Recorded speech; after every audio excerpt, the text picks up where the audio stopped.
নমস্কার, দেখছেন কলকাতা টিভি, সঙ্গে রয়েছে আমি স্বর্ণালী। শুরু করছি আরো বারো। স্বর্ণালীর সঙ্গে রয়েছে আমি অভিক। একেবারেই অভিক, এবং আমরা প্রথমেই যে খবরের দিকে নজর রাখবো সেখানে কিন্তু অবশ্যই বাংলাদেশ রয়েছে। সেনার পর বাংলাদেশ পুলিশেও এবার রদবদল। ঢাকার পুলিশ প্রধান হলেন মাইনুল হাসান। র্যাবের প্রধান হলেন AKM শহীদুর রহমান। বাংলাদেশের পুলিশ কর্মীদের কর্মবিরতির ডাক। ঢাকার রাস্তায় দেখাই মিলছে না পুলিশ কর্মীদের। যে ছবি আমরা দেখতে পাচ্ছি, বাংলাদেশে অন্তর্বর্তী সরকার গঠন করা হচ্ছে এবং তারই মাঝখানে একদিকে যেমন সেনায় রদবদল করা হলো, তার পাশাপাশি বাংলাদেশ পুলিশেও এবার বড়সড় রদবদল। একেবারে অভিক, আমরা যেই ছবি দেখেছি একেবারে সোমবার কিন্তু সারা দিন ধরে রীতিমতো তাণ্ডব চালিয়েছে বাংলাদেশের রাস্তা জুড়ে। গণভবনেও সেইখানেও কিন্তু তাণ্ডব চালিয়েছিলেন আন্দোলনকারীরা। শুধুমাত্র তাই নয়, তাদের হাত থেকে কিন্তু বাঁচতে পারেনি পুলিশও, এবং তার পরবর্তীতেই একদিকে যেমন আমরা দেখতে পাচ্ছি কর্মবিরতির ডাক দেওয়া হয়েছে পুলিশের যে পক্ষ থেকে, অন্যদিকে সেনার পর বাংলাদেশে এবার পুলিশেও রদবদল। ঢাকার পুলিশ প্রধান হলেন মাইনুল হাসান, র্যাবের প্রধান হলেন AKM শহীদুর রহমান। বাংলাদেশের পুলিশ কর্মীদের কর্মবিরতি একদিকে যেমন চলছে, এরই মাঝে কিন্তু এই পরিবর্তন লক্ষণীয়। একেবারেই তাই। শহীদুর রহমান পুলিশ অধিদপ্তরের দায়িত্ব পালন করছিলেন, তিনি এখন র্যাবের মহাপরিচালক হিসেবেই স্থলাভিষিক্ত হয়েছেন। অন্যদিকে পুলিশের অতিরিক্ত মহাপরিদর্শক অর্থাৎ IGP হয়েছেন হারুন আর রশিদকে পুলিশ অধিদপ্তর, সেখানে রদবদল করা হয়েছে। অন্যদিকে মাইনুল হাসান পুলিশের অপরাধ তদন্ত বিভাগে অর্থাৎ CIDর দায়িত্ব পালন করছিলেন, তিনি ঢাকা মহানগর পুলিশ কমিশনার হিসেবেই স্থলাভিষিক্ত হয়েছেন।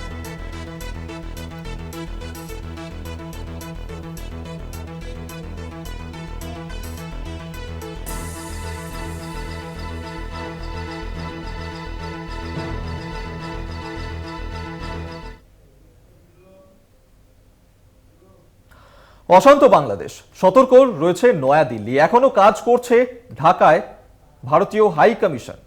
একেবারেই, এবং সিনিয়র কূটনীতিবিদরা ঢাকাতেই রয়েছেন এমনটাই কিন্তু সূত্র মারফত জানা যাচ্ছে। ভারতীয় কূটনীতিবিদদের পরিবারকে ফেরানো হলো, অপরিহার্য নয় এমন কর্মীদেরও ফেরানো হয়েছে, এমনটাই সূত্র মারফত জানা যাচ্ছে। বাংলাদেশের যে অশান্ত পরিবেশ, সেই পরিবেশেই কিন্তু এমনটা জানা যাচ্ছে এখনো পর্যন্ত ভারতীয় কূটনীতিবিদদের পরিবারকে ফেরানো হলো সেখান থেকে। একদমই তাই, সূত্র মারফত এই খবর এসে পৌঁছচ্ছে, যেখানে সিনিয়র কূটনীতিবিদরা তারা ঢাকাতেই রয়েছেন, এখনো কাজ করছেন ঢাকায় ভারতীয় হাই কমিশনের সিনিয়ররা। এবং এই বিষয় নিয়ে সতর্কও রয়েছে নয়াদিল্লি। যে অগ্নিগর্ভ পরিস্থিতি বাংলাদেশে, সেই ক্ষেত্রে নয়াদিল্লি তারা প্রথম থেকেই নজর রেখেছে সেই বিষয়ে। এখনো পর্যন্ত কাজ করছে ঢাকায় ভারতীয় হাই কমিশনের সিনিয়ররা। একেবারে সিনিয়র কূটনীতিবিদরা ঢাকাতেই রয়েছেন এমনটাই জানা যাচ্ছে সূত্র মারফত। এ বিষয়ে আরো বিস্তারিত জানবো। ফোন লাইনে রয়েছেন আমাদের প্রতিনিধি অঙ্কুর ভট্টাচার্য। অঙ্কুরদা, ভারতীয় হাইকমিশন সূত্রে এখনো পর্যন্ত কি খবর রয়েছে, সেখান থেকে কাদের ফেরানো হলো এখনো পর্যন্ত ভারতে, কি জানা যাচ্ছে? যে হাইকমিশন রয়েছে সেটা এই মুহূর্তে কার্যকরী রয়েছে বলে জানানো হয়েছে, এবং তার পাশাপাশি এটাও জানানো হয়েছে যারা সেই ইন্ডিয়ান হাই কমিশনের যে সমস্ত নন এসেনশিয়াল স্টাফ যারা রয়েছেন, যারা সেই তারা যদি ভারতে ফিরে আসতে চান, তাহলে সেক্ষেত্রে তাদেরকে বাধা দেওয়া হচ্ছে না, তাদেরকে বলা হচ্ছে এবং তারা সেই অনুযায়ী ফিরে আসার চেষ্টা করছেন। সমস্ত যারা কূটনীতিক রয়েছেন হাই কমিশনে, তারা এখনো পর্যন্ত সেটা কার্যকর রয়েছে, সেটা রাখা হচ্ছে। তবে এদের মধ্যে থেকে ওপার বাংলা থেকে দেশে ফিরেছেন ইতিমধ্যেই 205 জন ভারতীয়, ঢাকা থেকে দিল্লি ফিরেছেন তারা। এবং এখনো পর্যন্ত যেটা জানা যাচ্ছে যে দিল্লি ঢাকা রুটে ফের বিমান পরিষেবা চালু করা হয়েছে এয়ার ইন্ডিয়ার পক্ষ থেকে। তবে পরিস্থিতি এখনই যে পুরোপুরি স্বাভাবিক তা নয়, তবে বাংলাদেশে স্বাভাবিক পরিষেবা চালুর পথে ভিস্তারা এবং ইন্ডিগোর মতো বিমান পরিষেবা সংস্থাও, এবং একটা বিমান প্রত্যেকদিন মুম্বাই থেকে ঢাকার উদ্দেশ্যে রওনা দেবে। এছাড়া দিল্লি ঢাকা সাপ্তাহিক 3টি বিমান চলবে বলে এখনো পর্যন্ত জানা যাচ্ছে। তবে এখনো পর্যন্ত যেহেতু আইন শৃঙ্খলা পরিস্থিতি সম্পূর্ণ স্বাভাবিক হয়নি, সেই কারণে ঢাকার অন্যান্য যারা মানুষ রয়েছেন, গতকালই বিদেশমন্ত্রী এস জয়শঙ্কর তিনি সংসদে দাঁড়িয়ে যে বিবৃতি দিয়েছেন, তাতে 19,000 ভারতীয় রয়েছেন সেখানে। ফলে তারা যদি ভারতে ফিরতে চান, তাহলে খুব স্বাভাবিকভাবেই তাদের ভারতীয় হাইকমিশন যেটা ঢাকায় রয়েছে তাদের সঙ্গে যোগাযোগের পরেই তারা ফিরবেন। সেই কারণে ভারতীয় হাইকমিশনের সমস্ত কূটনীতিকদের সেখানে রাখা হয়েছে এবং সেটি কার্যকরীও রয়েছে। যারা দেশে ফিরতে চাইছেন তাদের জন্য প্রয়োজনীয় যে অনুমোদন, সেই অনুমোদনের কাজটি ভারতীয় কূটনীতিকরা করছেন। ভারতীয় হাইকমিশন এই মুহূর্তে সুরক্ষিত বলেই প্রাথমিকভাবে জানতে পারা যাচ্ছে। একেবারেই ধন্যবাদ তোমায় অঙ্কুরদা। আমরা কথা বলছিলাম, ফোন লাইনে ছিলেন আমাদের প্রতিনিধি অঙ্কুর ভট্টাচার্য।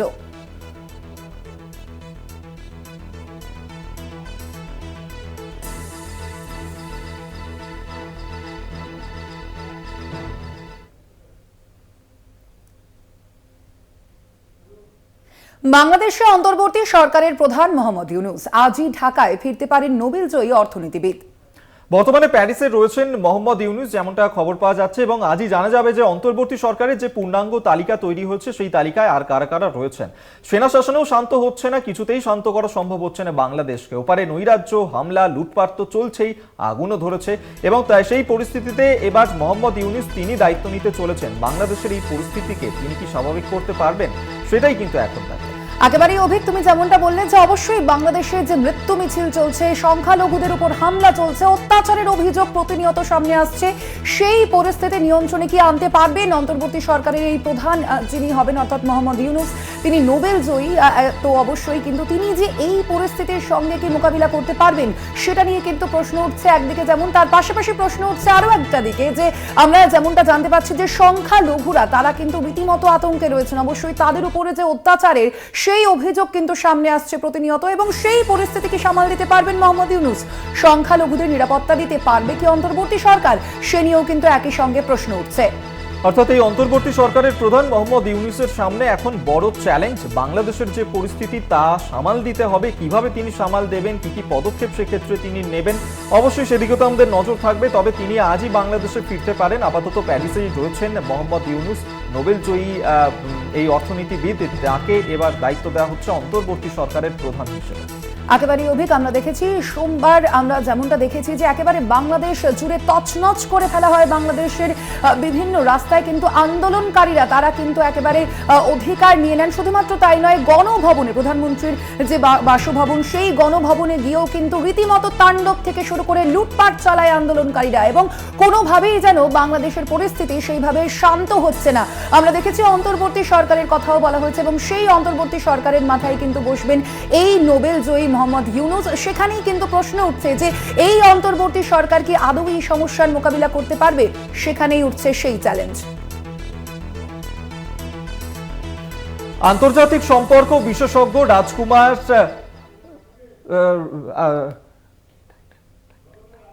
রাজকুমার কোঠারি এই মুহূর্তে আমাদের সঙ্গে টেলিফোনে রয়েছেন, আন্তর্জাতিক সম্পর্ক বিশেষজ্ঞ। রাজকুমার বাবু, যে বিষয়টা জানতে চাইবো আপনার কাছে, যে এই মুহূর্তে বাংলাদেশের যে অগ্নিগর্ভ পরিস্থিতি, যে চাপানুতর চলছে, সেই ক্ষেত্রে মোহাম্মদ ইউনূস তিনি হতে চলেছেন অন্তর্বর্তী সরকারের প্রধান, তিনি দায়িত্ব নিতে চলেছেন। কত বড় চ্যালেঞ্জ তার কাছে বাংলাদেশের এই পরিস্থিতিকে নিয়ন্ত্রণে আনা, কি কি পদক্ষেপ এই ক্ষেত্রে নিতে পারেন? নমস্কার।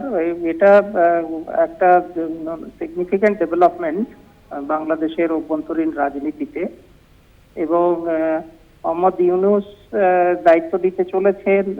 যে কোনো অন্তর্বর্তী সরকারের দায়িত্বে কোনো একজনকে তো থাকতেই হবে। কাজেই সেখানে মোহাম্মদ ইউনূস তিনি যথেষ্ট অভিজ্ঞ, পণ্ডিত, দক্ষ মানুষ, এবং আমাদের সকলের আশা আছে যে মোহাম্মদ ইউনূস বাংলাদেশের দায়িত্ব নিয়ে উনি ওনার যে প্রাথমিক কাজটা হবে যে ল অ্যান্ড অর্ডার রেস্টোর করা, ভায়োলেন্সটাকে মিনিমাইজ করে সেটাকে একেবারে যাতে ভায়োলেন্সটা মাথা ছাড়া দিয়ে উঠতে না পারে সেইটাকে নিয়ন্ত্রণ করা, এবং সব মিলিয়ে ইউনূস সরকারের কাছে একটা বড় চ্যালেঞ্জ থাকবে এটা, যে কত কম সময়ের মধ্যে বাংলাদেশে শান্তি শৃঙ্খলা পুনরায় স্থাপন করা যায়। কিন্তু খুব চ্যালেঞ্জিং টাস্ক হলেও আমি বলবো খুব ডিফিকাল্ট নয়। মানুষের অভিজ্ঞতা একটা বড় কাজ করে। সুতরাং এটা আমাদের আশা যে আগামী 24 থেকে 48 ঘন্টার মধ্যে বাংলাদেশে অনেকটাই স্বাভাবিক অবস্থা ফিরে আসবে উনি দায়িত্বভার গ্রহণ করার পরে। নমস্কার।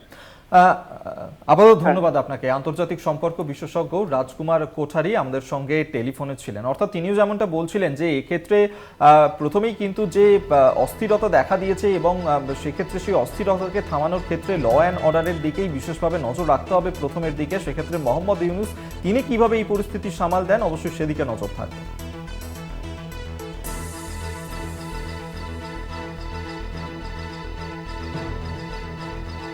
কি বলেছেন আন্তর্জাতিক সম্পর্ক বিশেষজ্ঞ রাজাগোপাল ধর চক্রবর্তী, শোনাবো আপনাদের।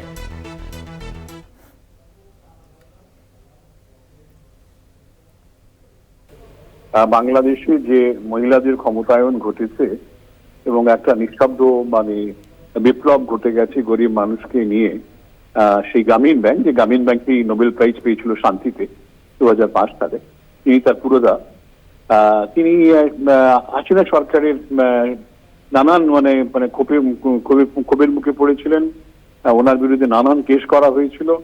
তো যাই হোক, তো সেই মানুষটাকে আবার ডাকা হয়েছে, মানে ছাত্ররা ডাকছে, কেননা স্বচ্ছ ভাবধারার মানুষ বাংলাদেশে এই মুহূর্তে যারা আছেন তাদের মধ্যে উনি অন্যতম। এখন চিকিৎসার জন্য বিদেশে হয়তো আছেন, হয়তো কোনোদিনই ফিরবেন।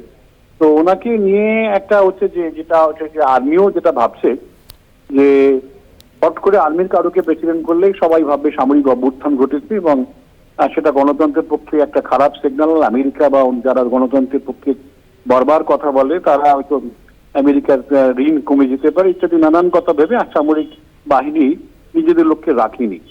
এখন দেখা যাচ্ছে যে বেগম জিয়াকেও ছাড়া হয়েছিল।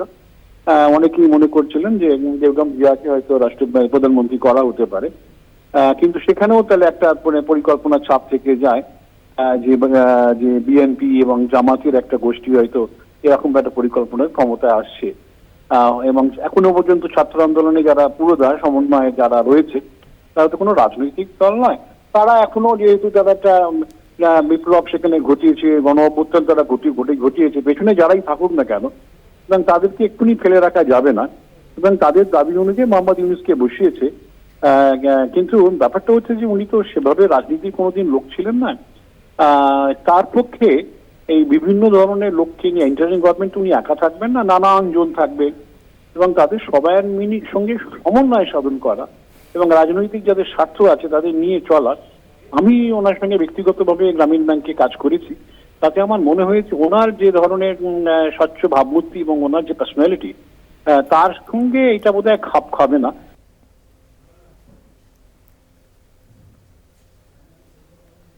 আরো এখন সময় একটা বিরতির। অন্যান্য খবর নিয়ে ফিরছি বিরতির পর, সঙ্গে থাকুন। আরো নিয়ে ফিরে এলাম বিরতির পর। আসছি পরবর্তী খবরে। অগ্নিগর্ভ বাংলাদেশ, আতঙ্কে ঘুম উড়েছে সীমান্তের বাসিন্দাদের। রাত জেগে সীমান্তে কড়া নজরদারি বিএসএফ এর। মাত্র 5 ফুট দূরেই রয়েছে বাংলাদেশের সীমান্ত, যে কোনো সময় দুষ্কৃতীরা হামলা চালাতে পারে। এই আশঙ্কাতে দিন কাটাচ্ছেন বসিরহাটের ঘোজাডাঙ্গার দক্ষিণ পাড়ার বাসিন্দারা। কারণ ঘোজাডাঙ্গার দক্ষিণ পাড়া থেকে ইটিন্ডা পানিতোর গ্রাম পঞ্চায়েত পর্যন্ত প্রায় 1 কিলোমিটার এলাকায় এখনো কোনো কাঁটাতার নেই। রাজ্য সরকারের জমি জটের কারণে বেশ কিছু জায়গায় কাঁটাতারের বেড়া দেওয়া সম্ভব হয়নি। বেশ কিছু জায়গায় আবার কাঁটাতারের অবস্থা খারাপও হয়ে রয়েছে। তাই যে কোনো সময় দুষ্কৃতী হামলা হতে পারে। তাই গ্রামবাসীদের দাবি, অবিলম্বে যত দ্রুত সম্ভব সরকার ব্যবস্থা গ্রহণ করুক, না হলে আগামীতে এই এলাকায় নাশকতামূলক কাজকর্ম ঘটিয়ে অনায়াসে গা ঢাকা দিতে পারে বাংলাদেশের দুষ্কৃতীরা। তার উপর বাংলাদেশের এই পরিস্থিতির পরে কিছুতেই যেন আতঙ্ক পিছু ছাড়ছে না ঘোজাডাঙ্গার বাসিন্দাদের। আতঙ্কিত হয়ে রয়েছেন তারা। এরপরে যে কোনো সময় বাংলাদেশের দুষ্কৃতীরা তারা প্রবেশ করতে পারেন, সেই কারণেই কিন্তু ঘোজাডাঙ্গার বাসিন্দারা এই মুহূর্তে আতঙ্কিত হয়ে পড়েছেন।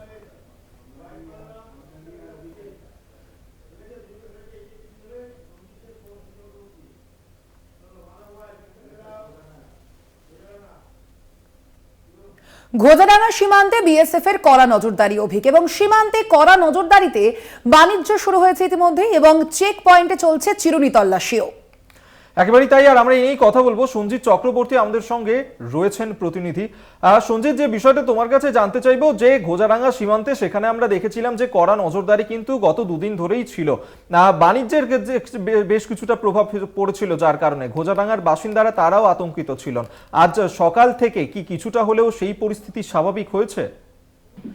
দেখো, সকাল থেকে ঘোজাডাঙ্গা সীমান্তে যে সীমান্ত বাণিজ্য অর্থাৎ আন্তর্জাতিক আমদানি রপ্তানি বাণিজ্য কিন্তু ধীরে ধীরে স্বাভাবিক গতিতে চলছে। ইতিমধ্যে প্রায় 100 পণ্যবাহী ট্রাক, ভারতবর্ষের বিভিন্ন রাজ্য থেকে আসা যেসব কাঁচামাল, সবজি মাল নিয়ে যেসব ট্রাক বাংলাদেশের উদ্দেশ্যে রওনা দিয়েছে, অর্থাৎ ইতিমধ্যে ঘোজাডাঙ্গা সীমান্ত পেরিয়ে আর ভোমলা বর্ডার অর্থাৎ সাতক্ষীরা জেলার ভোমলা বর্ডারে তারা পৌঁছে গেছে। পাশাপাশি আরো পিছনে 600 ট্রাক দাঁড়িয়ে আছে।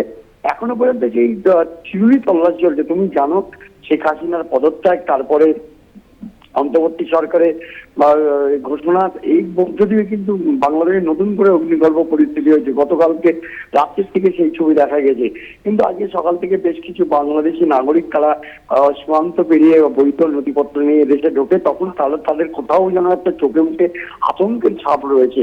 অর্থাৎ ইতিমধ্যে কিন্তু বিএসএফ এর পক্ষ থেকে অতিরিক্ত বাহিনী মোতায়েন করা হচ্ছে এবং চিরুনি তল্লাশি করা হচ্ছে। অর্থাৎ চেকপোস্টে তারা বিএসএফরা বিভিন্ন যে পণ্যবাহী ট্রাক আছে সেই ট্রাকে যেমন তল্লাশি করে রয়েছে বিভিন্ন মাল, এবং যারা আমদানি রপ্তানি সংস্থার বিভিন্ন যেসব ট্রাক যেগুলো সবজি মাল নিয়ে যাচ্ছে তাদের খালাসি এবং চালকের সঙ্গে কথা বলছেন, পাশাপাশি যাতে কোনো সমস্যা না হয় এবং কোনো অসুবিধা হলেই কিন্তু ট্রাককে থামিয়ে দেওয়া হচ্ছে। অর্থাৎ বৈধ কাগজপত্র নিয়ে পুরো এই সীমান্ত বাণিজ্য তৈরি হয়েছে, মানে বিশেষ করে রপ্তানি হচ্ছে। পাশাপাশি যেসব নাগরিক আসছে, অর্থাৎ এদেশ থেকে বাংলাদেশে আসছে, বাংলাদেশ থেকে যেসব নাগরিক আসছে তাদের কিন্তু ব্যাগ, যেসব ল্যাগেজ অর্থাৎ বিভিন্ন যে আসবাবপত্র জিনিসপত্র নিয়ে আসছে তাদের কিন্তু ব্যাগ ছিনুনি তল্লাশি করছে। এমনকি যে তাদের খাওয়ার যে বিশেষ করে যে খাদ্যদ্রব্য আনছে সেটার উপর তারা খুলে দেখছেন। কোন রকম ভাবে নিরাপত্তা নিয়ে কিন্তু খামতি রাখছে না, একেবারে কোন রকম নিরাপত্তা নিয়েই তারা খামতি রাখতে চাইছেন না, যার কারণে বিএসএফ এর তরফ থেকে কড়া নজরদারি এই মুহূর্তে সীমান্তে রয়েছে। ঘোজাডাঙ্গা সীমান্তেও সেই ছবিটাই ধরা পড়ছে। আপাতত ধন্যবাদ। সঞ্জিত চক্রবর্তী আমাদের সঙ্গে টেলিফোনে ছিলেন।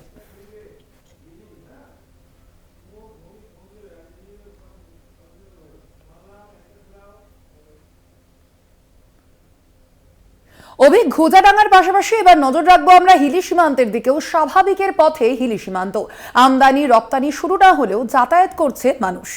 সকাল থেকেই সেখানেও স্বাভাবিক হয়েছে পরিস্থিতি হিলি সীমান্তে। সেখানে সেনার নজরদারি চলছে, হাই অ্যালার্ট জারি করা হয়েছিল হিলি সীমান্তে, কড়া নজরদারি ছিল সেখানেও গত দুদিন ধরে। তবে আজ থেকে কিছুটা হলেও স্বাভাবিক ছন্দে পড়ছে হিলি সীমান্ত। এ বিষয়ে আমরা আরো বিস্তারিত জানবো। ফোন লাইনে রয়েছেন আমাদের প্রতিনিধি সুমন ভৌমিক। সুমন, এখন কি খবর রয়েছে? তাহলে কি বলাই যায় যে ধীরে ধীরে স্বাভাবিকের পথে চলেছে হিলি সীমান্ত? এখনো পর্যন্ত কি আমদানি রপ্তানি শুরু হয়েছে, কি জানা যাচ্ছে? কিন্তু হিলি সীমান্তে পরিস্থিতি স্বাভাবিক রয়েছে এবং রপ্তানি কিন্তু ইতিমধ্যেই শুরু হয়ে গেছে হিলি সীমান্ত দিয়ে। এবং সাধারণ মানুষ যারা বিভিন্ন কাজে ভারতে ছিলেন তারা কিন্তু ইতিমধ্যেই হিলি সীমান্ত দিয়ে কিন্তু বাংলাদেশের উদ্দেশ্যে তারা রওনা দিচ্ছেন, যাতায়াত শুরু হচ্ছে। এবং নিরাপত্তার দিক থেকে কিন্তু একটা বিশেষ নজর দেওয়া হয়েছে। কিছুদিন ধরে আমরা দেখছি সেনাবাহিনীর তরফ থেকে কিন্তু এই সীমান্তের কড়া নজরদারি চালানো হচ্ছে এবং বিভিন্ন সময়ে কিন্তু উচ্চপদস্থ আধিকারিক বিএসএফ তারা কিন্তু এই হিলি সীমান্তে আসছেন এবং জেলা প্রশাসনের তরফ থেকেও কিন্তু এই হিলি সীমান্তে কড়া নজরদারি রাখা হয়েছে যাতে কোনো অপ্রীতিকর ঘটনা না ঘটে। একদমই, অবশ্যই সেদিকে আমাদের নজর থাকবে। অর্থাৎ বোঝাই যাচ্ছে যে ধীরে ধীরে স্বাভাবিকের পথে হিলি সীমান্ত। আপাতত ধন্যবাদ তোমায় সুমন।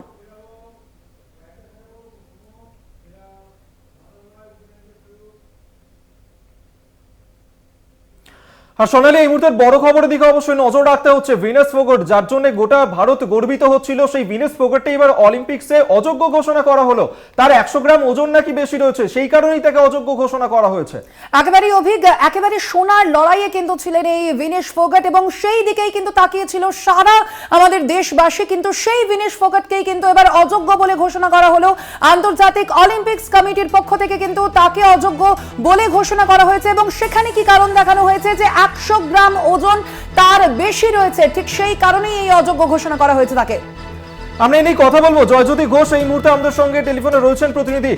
জয়জ্যোতি, গোটা ভারত গর্বিত ছিল এই ভিনাস ফোগটকে নিয়ে। তিনি সোনার জন্য আজকে লড়াইয়ে নামতেন, কিন্তু তাকে অযোগ্য ঘোষণা করা হয়েছে। কেন, কোথায় আপত্তি? দেখো অভিক, এটা নজিরবিহীন, মানে যেটা হয়েছে সেটা মানে এর থেকে খারাপ আর কিছু হয়তো হতে পারতো না। এবং প্রত্যেকে নজর ভিনেশ ফোগাটের দিকে ছিল। গতকাল তিনি ইতিহাস রচনা করে ফেলেছেন অলরেডি। আজকে হয় সোনা অথবা রূপ একটা কিছু আসছে, এটা কনফার্ম ছিল। কিন্তু সব থেকে খারাপ খবর এই মুহূর্তে ভারতের জগতে সেটা হচ্ছে যে ভিনাস ফোগাটকে ডিসকোয়ালিফাই করা হয়েছে।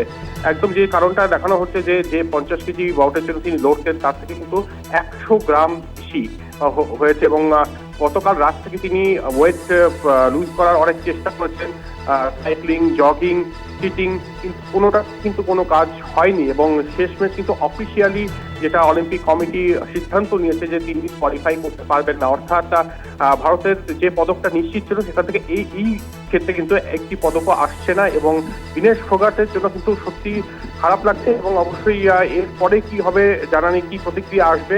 তবে এটা নজিরবিহীন এবং সত্যি এত হতাশাজনক যে আর কিছু করার নেই। সেক্ষেত্রে জয়জ্যোতি, গোটা টুর্নামেন্ট তিনি খেললেন, কিন্তু সেই টুর্নামেন্টে তার এই 100 গ্রাম ওজন সেটা ধরা পড়লো না। একেবারে এখানেই প্রশ্নটা উঠছে যে প্রতিদিনই যা রুলস আছে সেখানে তার ওজন পরিমাপ করা হয় এবং কোনো ক্ষেত্রে কোনো সমস্যা ছিল না। গতকালও যখন এই বাউটে আসলেন সেখানেও কোনো সমস্যা ছিল না, হঠাৎ করে কি হয়ে গেল? এবং যে রুলসটা বলা হচ্ছে যে আগের দিন, আগের রাতে সেটা পরিমাপ করা হয় এবং কালকে যখন হয়ে যায় ম্যাচ, তারপরে যেটা করা হয় যে তার ওজন করা হয় এবং সেখানে 100 গ্রাম বেশি ধরা পড়ে এবং তারপর কিন্তু ভারতের তরফ থেকে অ্যাপিল করা হয়।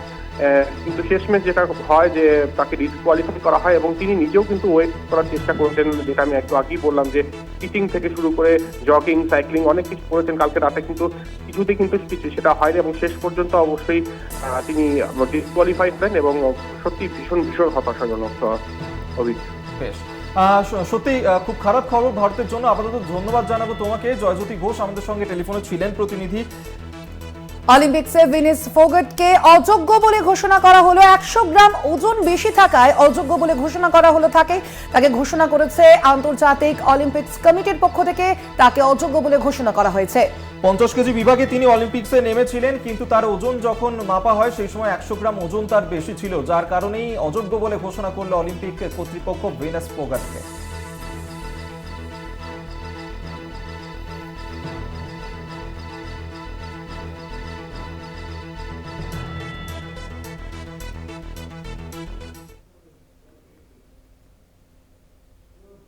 আরো এখন সময় আরো একটা বিরতি। অন্যান্য খবর নিয়ে ফিরছি বিরতির পর, সঙ্গে থাকুন। আরো নিয়ে ফিরে এলাম বিরতির পর। বাংলাদেশের অশান্তির জের আমদানি রপ্তানি ব্যবসায় সীমান্তে 700-র বেশি পণ্যবাহী ট্রাক আটকে রয়েছে, যার কারণে প্রভাব পড়েছে ব্যবসার ক্ষেত্রে। বাজারে ইলিশের যোগানেও পড়েছে টান। আর ইলিশ না আসার কারণেই স্বাভাবিকভাবেই দাম বাড়ছে রাজ্যের বাজারগুলোতেও। আমরা যে ছবি দেখছিলাম, বাংলাদেশে যে অশান্তির পরিস্থিতি তৈরি হয়েছে, যার কারণে সীমান্ত বাণিজ্যে সেখানে কিন্তু অনেকটাই প্রভাব পড়েছিল। ব্যবসার ক্ষেত্রে আমদানি রপ্তানি প্রক্রিয়া কিছুটা হলেও স্তব্ধ হয়ে পড়েছিল। আমরা কথা বলবো, ফোন লাইনে রয়েছেন আমাদের প্রতিনিধি সত্যসুন্দর ভট্টাচার্য। সত্যসুন্দর, কি জানা যাচ্ছে? আমরা যেমনটা জানি যে বাংলাদেশের যে অশান্তির পরিস্থিতি, সেই কারণেই কিন্তু আমদানি রপ্তানি ব্যবসায় অনেকটাই প্রভাব পড়েছে। এখনো পর্যন্ত সে বিষয়ে কি খবর রয়েছে? আমদানি রপ্তানি কি স্বাভাবিক হতে চলেছে আর কিছুদিনের মধ্যে? দেখো, গত প্রায় 2 সপ্তাহ ধরে ভারত বাংলাদেশ সীমান্তবর্তী যে এলাকাগুলো রয়েছে সেই এলাকাতে কিন্তু আমদানি রপ্তানি পুরোপুরি বন্ধ রয়েছে এবং সেক্ষেত্রে বাংলাদেশে যে অশান্তি হচ্ছে তার জেরে শুধুমাত্র পেট্রাপোল, বেনাপোল যে সীমান্ত, সেখানেই কিন্তু প্রায় 700-রও বেশি পণ্যবাহী যে ট্রাক, সেই ট্রাকগুলো দাঁড়িয়ে রয়েছে এবং সেই ট্রাকগুলোতে বিভিন্ন ধরনের নিত্য প্রয়োজনীয় পণ্য সামগ্রী রয়েছে, জীবনদায়ী ওষুধ রয়েছে, এছাড়া সবজি রয়েছে, আদা, রসুন, পেঁয়াজ সহ যাবতীয় যে পণ্য, সেই পণ্যগুলো কিন্তু আটকে রয়েছে।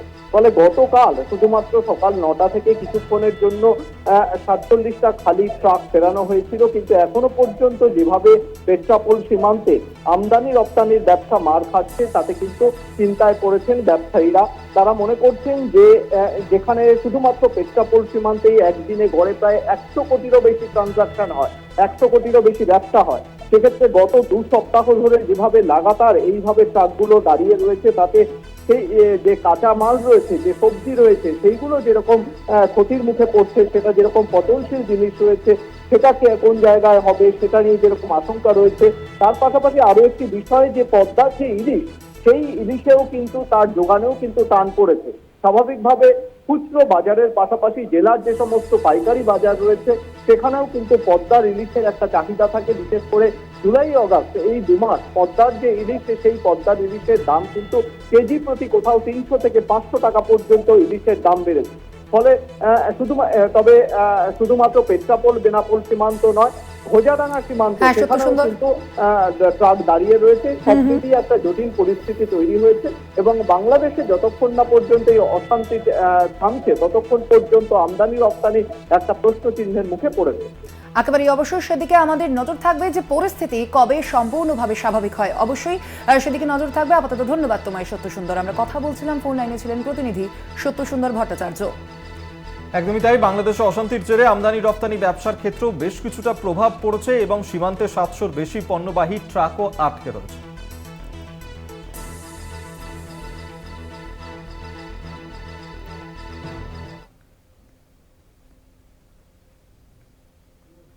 আজও মুর্শিদাবাদের জলঙ্গি সীমান্তে কড়া নিরাপত্তা। সীমান্তে বিএসএফ এর কড়া নজরদারিও জারি রয়েছে একই সঙ্গে। পদ্মা নদীতেও নজরদারি জারি রয়েছে বিএসএফ এর। নদী পেরিয়ে চাষ করতে যাওয়াতেও বাড়তি নজরদারি রাখা হচ্ছে। যে ছবি আমরা কিন্তু দেখতে পাচ্ছি, বাংলাদেশের অশান্তির পর বিএসএফ তাদের যে তৎপরতা তা আরো অনেকটাই বাড়ানো হয়েছে। বিভিন্ন সীমান্তেই তারা নজরদারি বাড়িয়ে দিয়েছেন। ভারত বাংলাদেশ সীমান্তের বিভিন্ন যে অঞ্চলগুলো রয়েছে সেখানে সেই ছবি ধরা পড়ছে। মুর্শিদাবাদের জলঙ্গি সীমান্তে সেখানেও কড়া নিরাপত্তা বিএসএফ এর।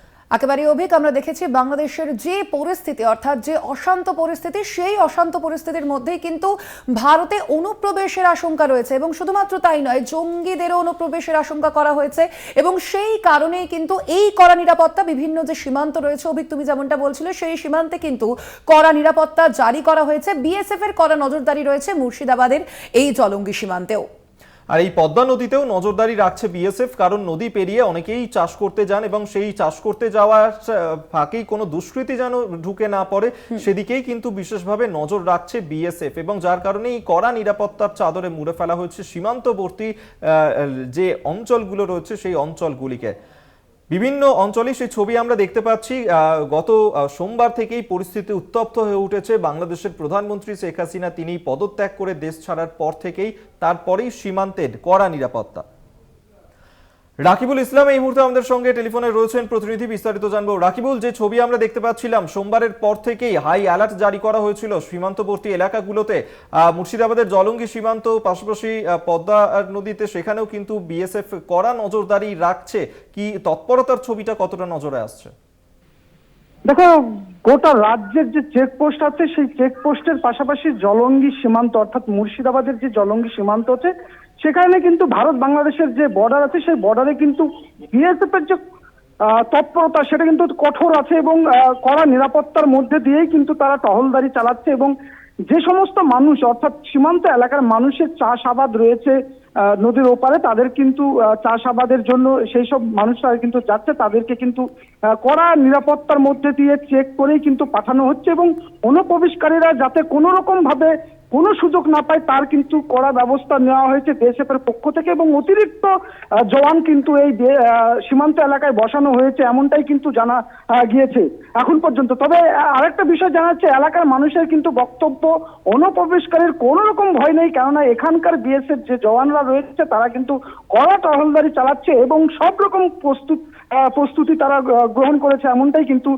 স্থানীয় মানুষ থেকে বিএসএফ সূত্রে জানা গিয়েছে। অভিক, বেশ ধন্যবাদ তোমায়। রাকিবুল ইসলাম আমাদের সঙ্গে টেলিফোনে ছিলেন প্রতিনিধি। অর্থাৎ বিভিন্ন সীমান্তের ছবি তো তুলে ধরছি আপনাদের সামনে, জলঙ্গি সীমান্তের ছবিটাও দেখাচ্ছি এই মুহূর্তে। মুর্শিদাবাদের জলঙ্গি সীমান্তে সেখানে বিএসএফ এর কড়া নজরদারি।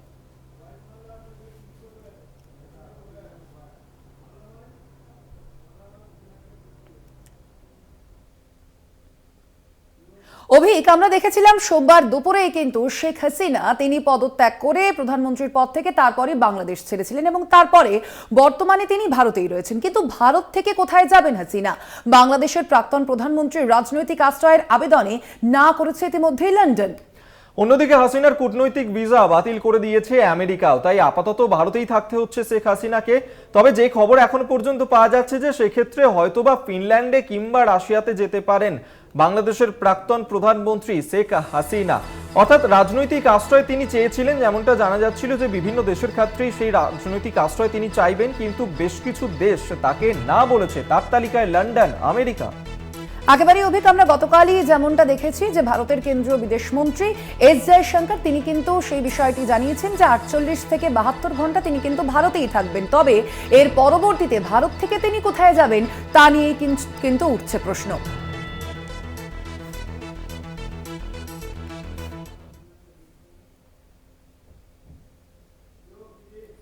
সোমবারও দেশের পরিস্থিতি নিয়ে বৈঠকে বসেছিলেন শেখ হাসিনা। বল প্রয়োগ করে ক্ষমতায় থাকতে চেয়েছিলেন, কিন্তু পরিস্থিতি নিয়ন্ত্রণের বাইরে চলে যায় একেবারেই। এবং এই কথাই কর্মকর্তারা বোঝান শেখ হাসিনাকে, বোন রেহানা ও ছেলে জয়ও বোঝান তাকে। শেষে ইস্তফা দিয়ে বোনকে নিয়ে সজল চোখে দেশ ছাড়েন হাসিনা। আমরা দেখেছি অভিক যে সোমবার দুপুরেই কিন্তু তিনি দেশ ছেড়েছিলেন এবং তার পরবর্তীতেই সেনাপ্রধান ওয়াকার উজ্জামান তিনি জানিয়েছিলেন যে পদত্যাগ করেই দেশ ছেড়েছেন শেখ হাসিনা। একেবারেই তাই, এবং তিনি দেশের পরিস্থিতি যেদিকে এগোচ্ছিল তা নিয়ে সোমবার বৈঠকও করেছিলেন পদত্যাগ করার আগে, দেশ ছাড়ার আগে। কিন্তু এই পদত্যাগ করতে তিনি রাজি ছিলেন না প্রথমে, সেক্ষেত্রে তার ছেলে তিনি কিন্তু বুঝিয়েছিলেন। পদত্যাগের জন্য 2 দিন সময় চান। 45 মিনিট দেওয়া হয় হাসিনাকে। বাংলাদেশের বিরোধী নেত্রী থেকে দীর্ঘ সময়ের প্রধানমন্ত্রী মুজিব কন্যা শেখ হাসিনা। নিজের দেশে সেই দুর্দণ্ড প্রতাপ হাসিনার শেষ কয়েক ঘন্টা ছিল বিভীষিকাময়। সবশেষে গোলাপি নীল সাদা শাড়িতে যন্ত্রণাবিদ্ধ চেহারায় প্রধানমন্ত্রী পদে পদত্যাগপত্রে স্বাক্ষর। বাংলাদেশের গোয়েন্দাদের রিপোর্ট অনুযায়ী শেষ সময়েও বল প্রয়োগ করে ক্ষমতায় থাকতে চান শেখ হাসিনা। দেশ ছাড়ার আগে সোমবার সকাল 10:30 থেকে বিভিন্ন বাহিনীর শীর্ষ কর্মকর্তাদের চাপ দেন প্রাক্তন প্রধানমন্ত্রী শেখ হাসিনা। পরিস্থিতি পুরোপুরি হাতের বাইরে, সেটা মানতে চাননি তিনি। সূত্রের খবর, রবিবার রাতে শেখ হাসিনাকে তাঁর একজন উপদেষ্টা সহ কয়েকজন নেতা দেশের সামগ্রিক পরিস্থিতি বোঝানোর চেষ্টা করেন। সেনাবাহিনীর কাছে ক্ষমতা হস্তান্তরের পরামর্শও দেন, কিন্তু হাসিনা তা মানতে চাননি। সোমবার কারফিউ আরও কড়াকড়ি করার নির্দেশ দেন। সকাল 10:30 নাগাদ দেশের বিভিন্ন বাহিনীর প্রধান ও পুলিশের শীর্ষ কর্তাদের প্রধানমন্ত্রীর বাসভবনে ডাকা হয়। বৈঠকে নিরাপত্তা বাহিনী কেন পরিস্থিতি সামলাতে পারছেন না তা নিয়ে ক্ষোভ প্রকাশ করেন প্রাক্তন প্রধানমন্ত্রী।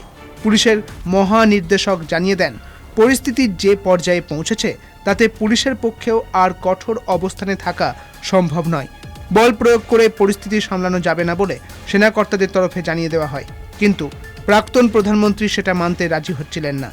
এরই মাঝে বিদেশে থাকা শেখ হাসিনার ছেলে সজীব ওয়াজেদ জয়ের সঙ্গেও ফোনে কথা বলেন এক শীর্ষ সেনাকর্তা। শেষে জয়ের সঙ্গে কথা বলার পরই হাসিনা ক্ষমতা ছাড়তে রাজি হন বলে সূত্রের খবর। পদত্যাগের আগে দেশবাসীর উদ্দেশ্যে শেষ একটি ভাষণ রেকর্ড করতে চান হাসিনা, তবে নিরাপত্তার কারণে গণভবন ছেড়ে যেতে 45 মিনিটের সময়সীমা বেঁধে দেওয়া হয়। এরপর বোন রেহানাকে নিয়ে তেজগাঁওয়ের হেলিপ্যাডে যান হাসিনা। সেখানে তাদের কয়েকটি লাগেজ ওঠানো হয়। বোন রেহানাকে নিয়ে দেশ ছেড়ে ভারতের উদ্দেশ্যে রওনা দেন Hasina. Our understanding is that after a meeting with leaders of the security establishment, Prime Minister Sheikh Hasina apparently decided to resign. At very short notice, she requested approval to come for the moment to India.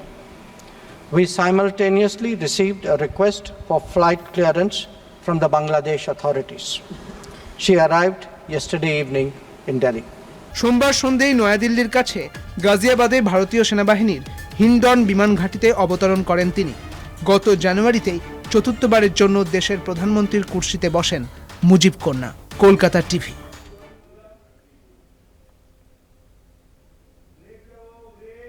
আরো এখন সময় আরো একটা ছোট্ট বিরতির। অন্যান্য খবর নিয়ে ফিরছি বিরতির পর, সঙ্গে থাকুন। আরো নিয়ে ফিরে এলাম বিরতির পর। দক্ষিণ 24 পরগনার মথুরাপুরে রাজনৈতিক অশান্তি অব্যাহত। বাঁশ লাঠি দিয়ে বিজেপি সমর্থকদের উপর হামলার অভিযোগ। বিজেপি সমর্থকদের বাড়িতেও হামলা চালানো হয়েছে বলেই অভিযোগ উঠেছে। আর এই অভিযোগ মূলত তৃণমূলের সমর্থকদের বিরুদ্ধেই উঠেছে। যেখানে বিজেপির কর্মী সমর্থক তারা আক্রান্ত হয়েছেন, তৃণমূলের কর্মী সমর্থকরা তারাই মূলত তাদের উপর চড়াও হন, হামলা চালান, বাড়িতেও ভাঙচুর চালান, এমনটাই অভিযোগ। একেবারেই দক্ষিণ 24 পরগনার মথুরাপুরের এই ঘটনার রাজনৈতিক অশান্তি অব্যাহত। সেখানে বাঁশ লাঠি নিয়ে বিজেপি সমর্থকদের উপর হামলার অভিযোগ। এ বিষয়ে কথা বলবো। ফোন লাইনে রয়েছেন প্রতিনিধি কোয়েল মণ্ডল। কোয়েল, ঠিক কি অভিযোগ করা হচ্ছে বিজেপি নেতৃত্বের পক্ষ থেকে, কি জানা যাচ্ছে এখনো পর্যন্ত? একদমই, দেখো স্বর্ণালী এবং অভিক, তোমাদেরকে জানিয়ে রাখবো, প্রথমত লোকসভা নির্বাচন মিটে গেলেও এখনো পর্যন্ত ভোট পরবর্তী হিংসা অব্যাহত দক্ষিণ 24 পরগনা জেলার মথুরাপুর লোকসভা কেন্দ্রে। এবং যেমনটা ঘটনা এবং যেমনটা ছবি আজ সকালেই উঠে এসেছে, মথুরাপুর লোকসভা কেন্দ্রের মন্দিরবাজার বিধানসভার কৃষ্ণরামপুর এলাকা, সেখানেই কিন্তু যেমনটা অভিযোগ, বিজেপি কর্মী সমর্থকদের বাড়িতে তৃণমূলের কর্মী সমর্থকেরা তারা চড়াও হয়, বাঁশ এবং লাঠি নিয়ে কর্মী সমর্থকদের মারধর করে, তাদের বাড়ি ভাঙচুর করে বলে অভিযোগ আসে। যেমনটা বিজেপির তরফে অভিযোগ করা হচ্ছে, লোকসভা নির্বাচনের যে ফলাফল ঘোষণা হয় এবং সেই নির্বাচনের ফলাফল ঘোষণার পরের থেকেই কিন্তু বিজেপি করার অপরাধে ওই এলাকার প্রায় 40টি পরিবার, তাদের ওপর নির্মম অত্যাচার হতে থাকে। দিনের পর দিন হুমকি দেওয়া হয়, প্রাণনাশের হুমকি দেওয়া হয় এবং তাদেরকে অপহরণ করা হয় এবং বিভিন্ন রকম অকথ্য ভাষায় গালাগালি করা হয়, কেবলমাত্র তাদের অপরাধ তারা লোকসভা নির্বাচনে বিজেপিকে সমর্থন করেছিল। এরকম পরিস্থিতিতে আরো যেমনটা অভিযোগ যে এই আক্রান্ত পরিবারের পক্ষ থেকে তারা কিন্তু আতঙ্কিত হয়ে স্থানীয় যে মথুরাপুর থানা রয়েছে সেই থানাতে তারা অভিযোগ জানাতে গেলে পুলিশের তরফে তাদের অভিযোগ নেওয়া হয়নি এবং বারবারই কিন্তু তারা আতঙ্কিত হয়ে পড়ে, বাড়ির থেকে এক প্রকার বেরোনো বন্ধ হয়ে যায়। এরকম পরিস্থিতিতে আজ সকালে কিন্তু ফের নতুন করে উত্তপ্ত হয়ে ওঠে এলাকা, যেমনটা অভিযোগ এবং যেমনটা ছবি সামনে এসেছে। হয়েছে। বিজেপির অভিযোগ যে তৃণমূলের কর্মী সমর্থকরা তারা লাঠি বাঁশ নিয়ে তাদের বিজেপির কর্মী সমর্থকদের বাড়িতে চড়াও হয়, বাড়ি ভাঙচুর করে, সেক্ষেত্রে মারধর করে। যাদের উপরে এই অভিযোগ করা হয়েছে তৃণমূলের পক্ষ থেকে এখনো পর্যন্ত কি বলা হচ্ছে বিষয়? একদমই তৃণমূলের পক্ষ থেকে বিজেপির করা সমস্ত অভিযোগকে মিথ্যে বলা হয়েছে। অভিযোগ উড়িয়ে দিয়ে তৃণমূলের মন্দিরবাজার বিধানসভার বিধায়ক তথা সুন্দরবন সাংগঠনিক জেলা তৃণমূল কংগ্রেসের সভাপতি জয়দেব হালদার যেমনটা জানিয়েছেন যে ওই এলাকায় দীর্ঘদিন ধরেই জমি সংক্রান্ত একটা বিবাদ চলছিল এবং সেখানে সরকারি একটা ট্রাস্টের জায়গার ওপর বিজেপি জোর জবরদস্তি ঘর করতে গেলে দুই পক্ষের মধ্যে বিবাদ বাঁধে। পুলিশের তরফে যেমনটা জানানো হয়েছে জমি সংক্রান্ত ঘটনায় এই গন্ডগোল এবং মারামারির ঘটনা, দুই পক্ষেই একে অপরের বিরুদ্ধে থানাতে লিখিত অভিযোগ দায়ের করেছে এবং সেই অভিযোগের ভিত্তিতেই তদন্ত শুরু করেছে পুলিশ। এলাকা উত্তপ্ত, ঘটনাস্থলে মোতায়েন রয়েছে মথুরাপুর থানার বিশাল পুলিশ বাহিনী। একদম ধন্যবাদ তোমায় কোয়েল। আমরা কথা বলছিলাম, ফোন লাইনে ছিলেন প্রতিনিধি কোয়েল মণ্ডল।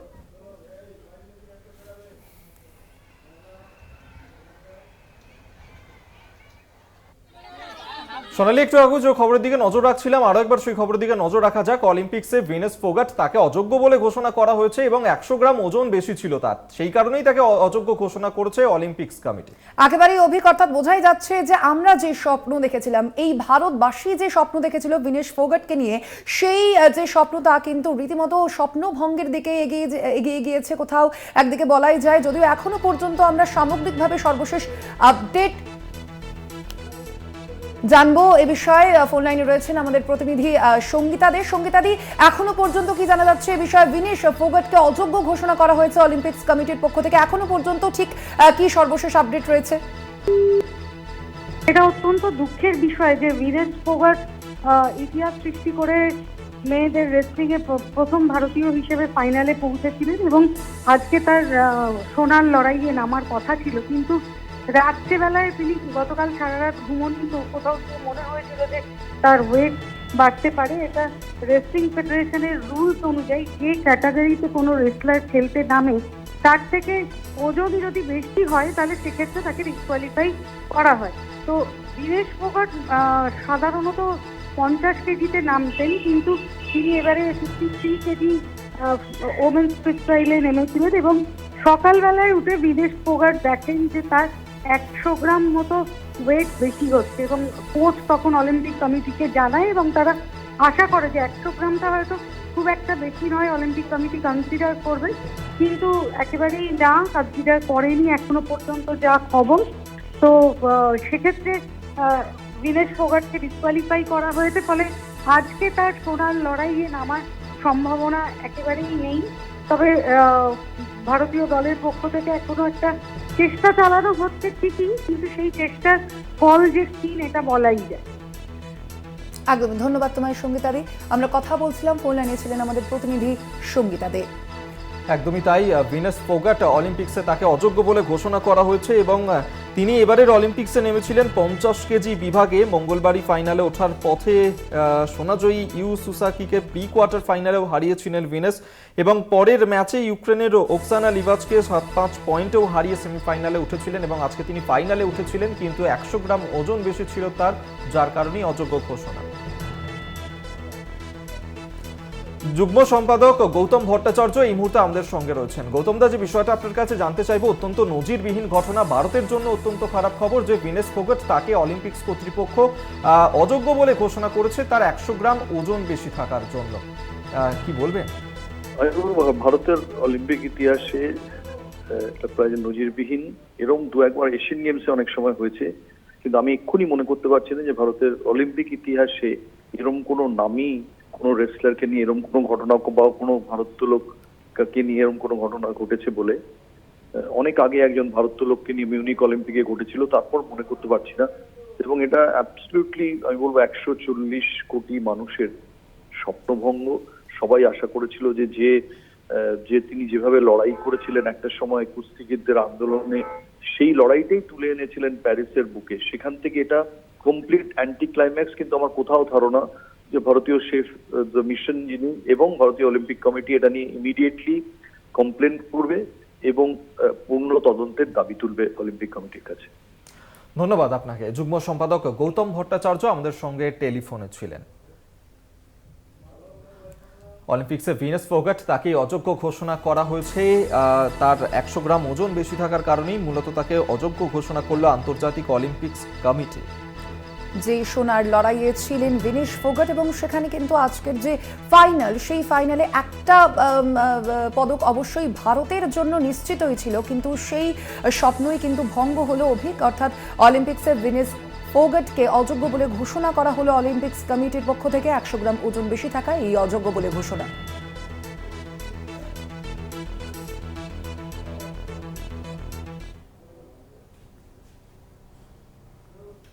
আরো আজ এ পর্যন্তই। অন্যান্য খবরের জন্য দেখতে থাকুন কলকাতা টিভি, রাত দিন 7 দিন।